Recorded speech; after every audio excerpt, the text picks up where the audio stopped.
I picked up some new projects this past weekend. Let's take a more thorough look at them and see exactly what I've got.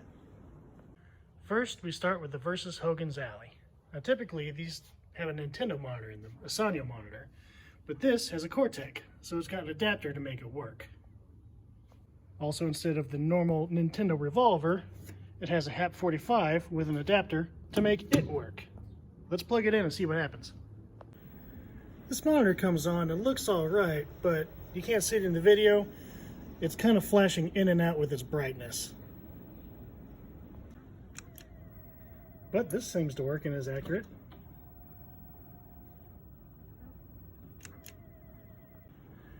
This one works, so it's just going to be some preventative maintenance and cosmetics. We'll recap the monitor for the preventative maintenance.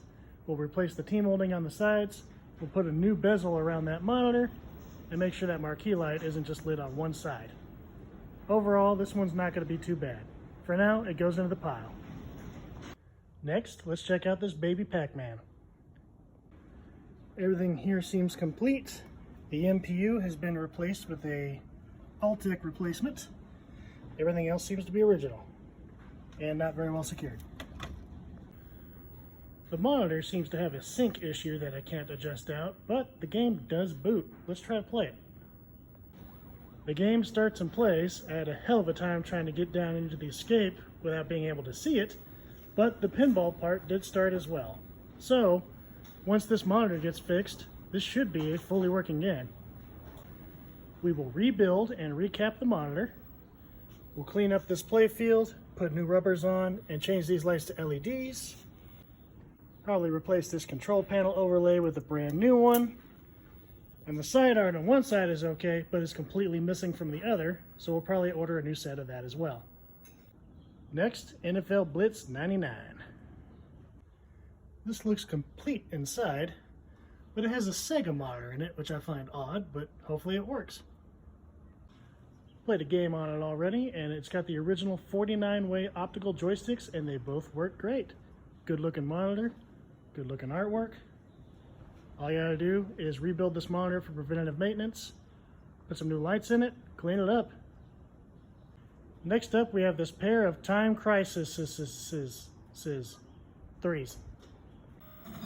The monitor needs some serious adjustment, but it does work.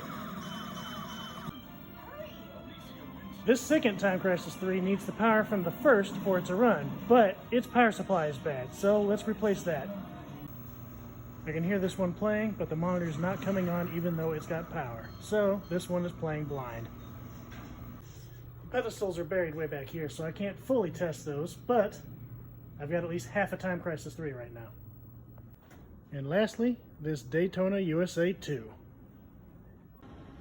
The game works, the force feedback works, all these buttons work.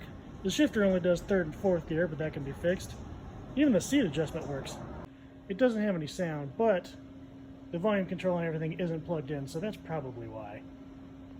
We have the marquee header here, and I do have the marquee, so I can put this together into a fully working unit. This is mostly just cosmetics and fixing that shifter. The projects pile has increased. Follow me to see what I fix next.